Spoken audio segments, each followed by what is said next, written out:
Hi and welcome to Natural Aesthetics. These are some video highlights from week 5 of the second round of Madcow that I've done this year. I've done Madcow a few times before and I always find it a very effective, very consistent way of improving strength. Essentially it's a strength orientated program for natural bodybuilders, and the relationship between volume and intensity I think is very good for naturals. It's not too much, but it's enough work, and it's very clever in the way that it manipulates the training variables to enable consistent progress on a weekly basis. It works very well, very simple and very effective. On the Friday you work up to a heavy set of 3 on your 3 main lifts, and then on the Monday, after 2 days of recovery and good food, you try to emulate that same weight but for 5 reps instead of 3. And it's that simple progression that really drives performance.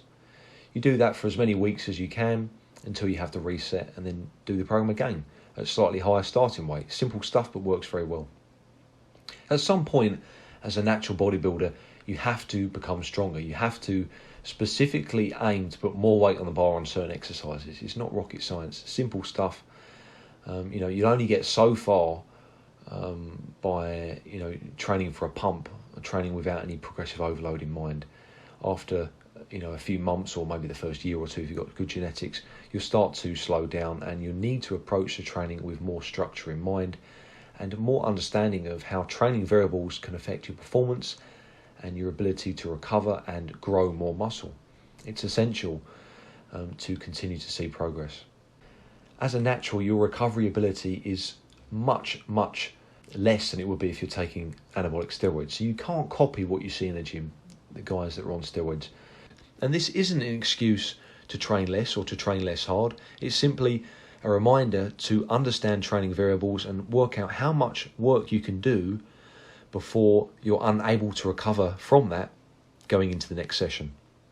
No matter how much you want to train or to train hard, if your body isn't capable of doing it, then that's that.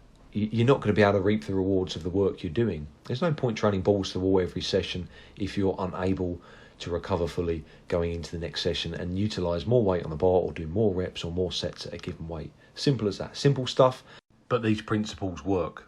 Now, it's a long learning process, and I'm still making mistakes. I've been training for years, but the quicker you can grasp the basics, the better off you'll be.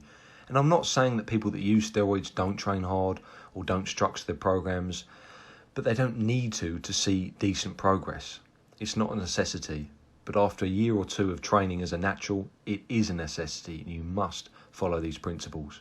This is a great example of an error I made this week. So on a Wednesday, I would usually do light squats, but I added in an extra 5 sets of Bulgarian split squats. And the DOMs were so great from this exercise that I was unable to squat on the Friday and the Saturday. I attempted it on the Sunday, only to fail the first set before getting the free 160 on the second set. That's really going to set me back going into next week and affect my ability to continue to get stronger. It's a knock-on effect. When you're doing a program such as this, it's a priority to recover adequately between sessions. Sometimes too much work on your accessory exercises can really limit your ability to continue that program on for a number of weeks. So thanks for watching, guys. Hope you enjoyed the video. Give it a thumbs up if you did. Subscribe to see more videos on natural bodybuilding and diet.